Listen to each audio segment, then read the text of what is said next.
ఒక house hold story సరే. ప్రతి ఇంట్లో అంటే తెలిసింది కదా. అంటే ప్రతి హ్యూమన్స్ ఏదో ఒక స్టేజ్లో ఫేస్ చేసిన ఎమోషన్స్ని తీసుకొస్తున్నాం. ఫస్ట్ టైం యాక్షన్ కూడా చాలా స్ట్రాంగ్గా చేయగలిగావు. అంటే ఆటో చేజ్ సీన్ ఒకటి ఉంటుందంట, అది చాలా రియల్గా చాలా రియలిస్టిక్ లొకేషన్స్లోను చాలా కొన్ని ఎన్ని ఆటోస్ యూజ్ చేస్తారో తెలియదు కానీ ఒక బంచ్ ఆఫ్ ఆటోస్తో చేయగలిగామంట.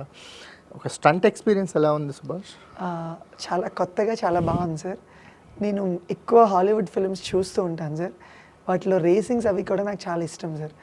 అలాంటిది మన రూరల్లో పెట్టినప్పుడు ఎలా ఉంటుంది అనేది ఆ రూరల్ ట్రీట్మెంట్, రేసింగ్ స్టైల్ అంతా ఆ స్టాండర్డ్లోనే సెట్ చేసాం సార్. ఆర్ అట్లీస్ట్ మేము అనుకుంటున్నాం అలా తీయగలిగామని. సెటప్ అంతా రూరల్ మన పల్లెటూరులో పెట్టామన్నమాట. ఆల్మోస్ట్ 20-25 ఆటోలు వాడాం సార్.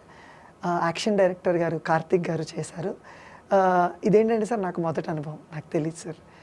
ఒక సందర్భంలో ఒక స్టంట్కి మొత్తం ఆటో బోల్తా పడిపోవాలి సార్. అందులో రియల్ స్టంట్ మ్యాన్ ఉండి ఆయన అన్నీ కట్టుకుని చేశారు సార్. ఆ రోజు మాత్రం చాలా భయం వేసింది సార్. లిటరల్లీ నా ప్రాణం పోయినట్టు అనిపించింది సార్. నేను ఎక్కడో స్క్రిప్ట్లో రాసుకున్న స్క్రీన్ ప్లేలో ఒక లైన్ సార్, అది ఆటో ఎదురుకుండా ట్రాక్టర్ అడ్డొచ్చి ఆటో బోల్తా పడిపోవాలని నేను రాసుకున్న ఒక లైన్. ఒక లైన్కి ఒకళ్ళు ప్రాణం పెట్టి షార్ట్లో నటిస్తున్నారు సార్. ఆయనకి ఏమైనా అయితే ఏంటి సార్ ఒక ప్రాణం విలువ. అప్పుడు మాత్రం చాలా భయం వేసింది సార్. ఇంకెప్పుడు ఇలాంటివి రాయకూడదు అనిపించింది సార్. యాక్షన్ సీక్వెన్స్లో ఎప్పుడు ఇలాంటి స్టంట్స్ చేయకూడదు అనిపించింది సార్. చాలా భయపడ్డాను. అండ్ సెకండ్ థింగ్ సార్, ఇందులో ఒక చిన్న ఫైట్ సీక్వెన్స్ కూడా ఉంది. ఈ 2 యాక్షన్ సీక్వెన్స్ కూడా రియల్గా జరిగితే ఎలా ఉంటుందని, ఇప్పుడు 2-3 కుర్రాళ్ళు క్రికెట్లో గొడవ అయితే కొట్టుకుంటే ఎలా ఉంటుంది అలాగే ఉండాలనేది నా అభిప్రాయం సార్. ఆ రకంగా డిజైన్ చేయమని మాస్టర్ని అడిగాను సార్. ఆయన ఎగ్జాక్ట్గా అలాగే చేశారు సార్.